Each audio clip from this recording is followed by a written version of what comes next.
සංදියේ සිට මීටර් 500ක් පමණ දුරින්ද දේවාලයේගම සිට කිලෝමීටර් 3.5ක් පමණ දුරින්ද පිහිටි මෙම ඓතිහාසික යටිදොළපහළ ලෙන් විහාරය වළගම්බා රජුගේ ඇසුර ලද පුණ්‍ය භූමියකි.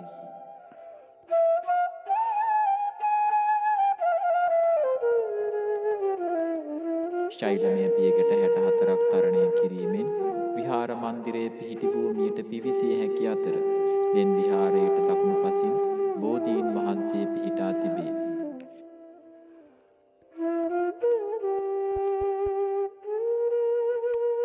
උඩු අතින් හා යටි අතින් ගලනා දොළ පහරවල් දෙකේ යටි දොළ ඇසුරු කරගෙන ගොඩනැගි නිසා මෙම නම යෙදුණු බව ජනප්‍රවාදයේ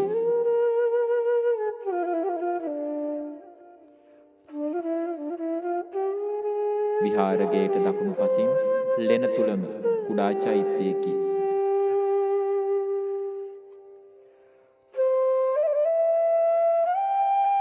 විහාර මන්දිරයට ඇතුළු වීමට දෙපසින්ම පියසි දෙකකි.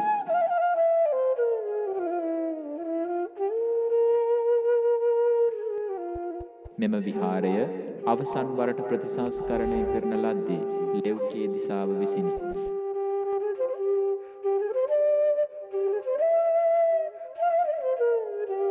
වර්තමානය වන විට විහාරය භික්ෂු වාසයෙන් තොරව වල් බිහිව පවතී.